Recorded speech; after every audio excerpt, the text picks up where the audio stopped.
Para bruder, suster, Bapak, Ibu, dan saudara-saudari yang terkasih, selamat pagi. Selamat pagi. Berkah dalam. Berkah dalam.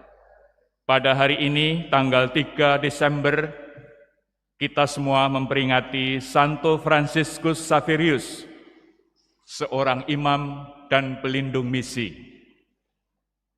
Oleh karya Santo Fransiskus Xaverius, pelbagai bangsa telah menjadi milik Kristus. Maka kita bisa meneladan semangat misionernya, supaya berkobar juga di dalam hati kita, sehingga kita menjadi pembawa berita Injil bagi semua orang yang kita jumpai. Marilah kita berdoa.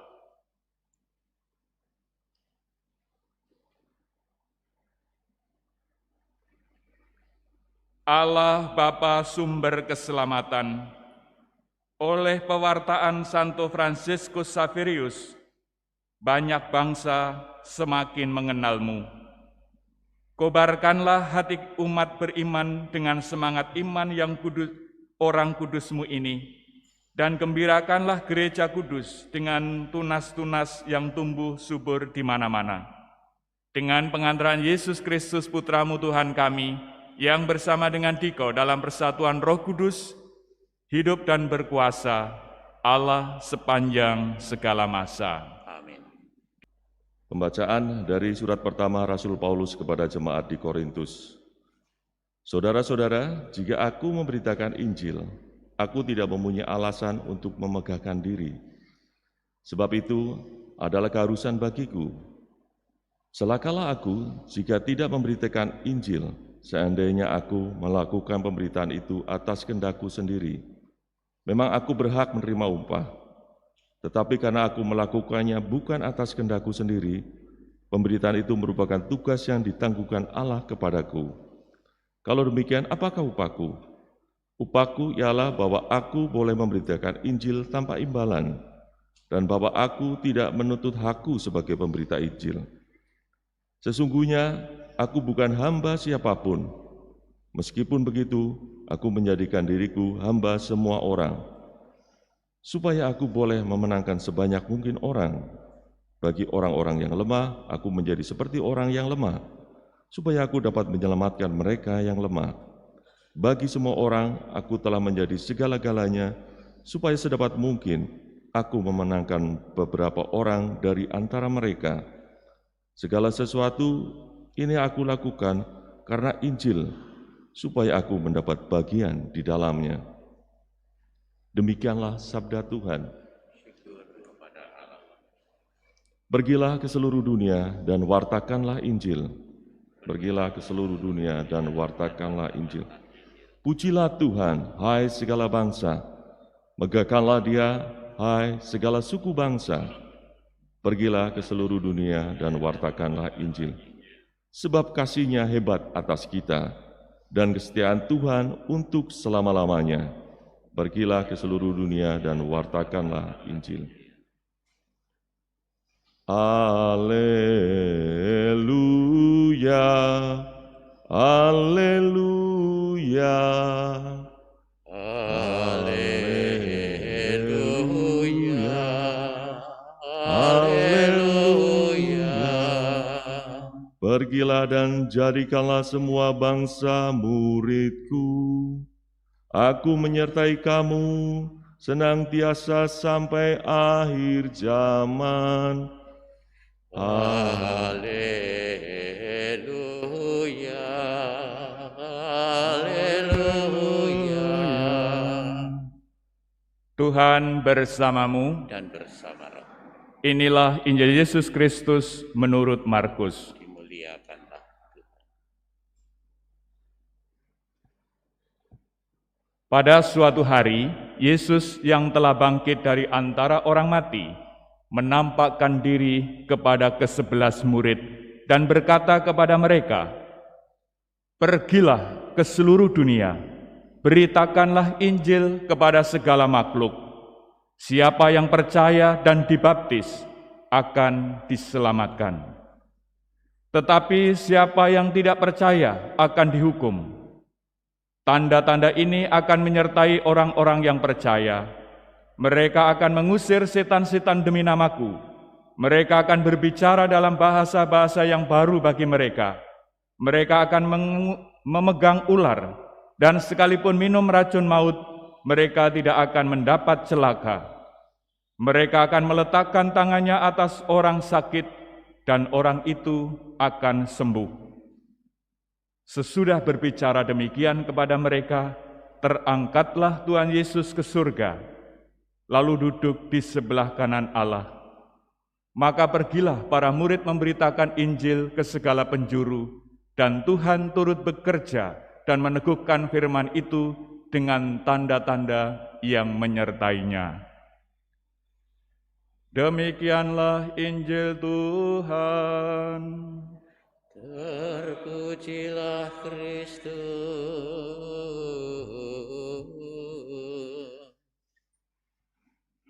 Saudara-saudari yang terkasih, memberitakan Injil itu adalah perintah yang berasal langsung dari Tuhan kita Yesus Kristus.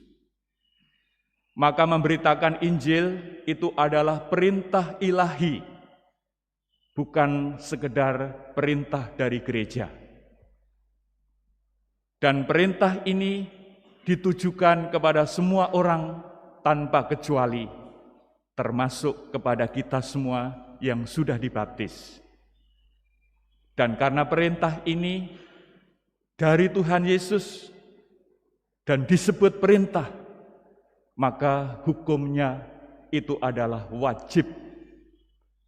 Rasul Paulus dalam bacaan yang pertama mengatakan, jika aku memberitakan Injil itu bukan untuk mencari kemegahan, sebab itu adalah keharusan. Dan celakalah kalau aku tidak memberitakan Injil. Paulus merasakan keharusan untuk memberitakan Injil itu. Dan itu disampaikan juga kepada kita hari ini. Dalam bacaan Injil, Tuhan Yesus memerintahkan kita selain memberitakan Injil, juga membaptis. Bagaimana ini kita pahami dengan baik? Memberitakan Injil dan membaptis itu tidak harus diartikan bahwa semua orang harus dipertobatkan menjadi pengikut Kristus. Karena hal ini juga tidak akan mungkin. Lalu kalau demikian artinya apa? Memberitakan Injil dan membaptis itu harus diartikan bahwa tidak ada seorang pun yang dikecualikan dari pemberitaan Injil ini. Injil itu harus diwartakan kepada semua orang tanpa kecuali. Soal urusan apakah orang yang mendapatkan pemberitaan Injil dari kita ini mau bertobat atau tidak, itu urusan mereka. Dan juga urusannya Roh Kudus. Tugas kita adalah memberitakan Injil lewat hidup, perkataan, dan perbuatan kita sehari-hari.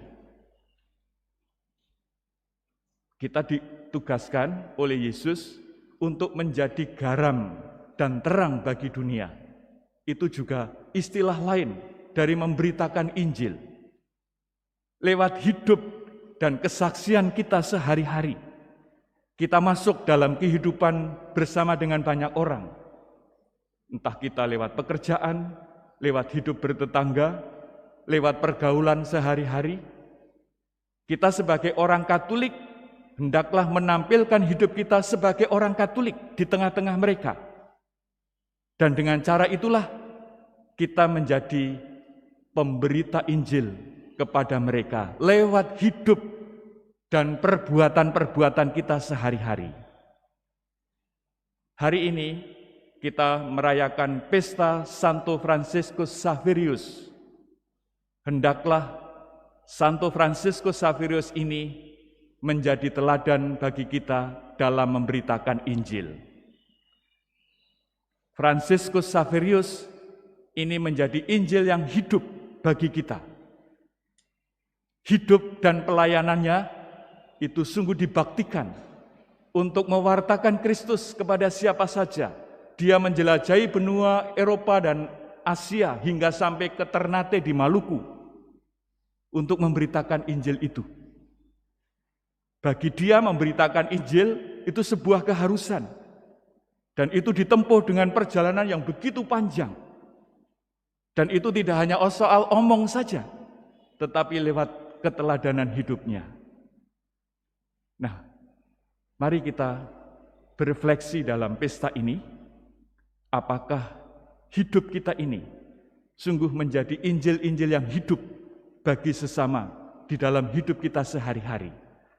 Sehingga kalau orang melihat cara hidup kita, orang akan menjadi tahu, oh ini orang Katolik, oh orang pengikut Kristus itu jujur, pengikut Kristus itu baik, pengikut Kristus itu rukun, pengikut Kristus itu toleran, pengikut Kristus itu penuh kasih.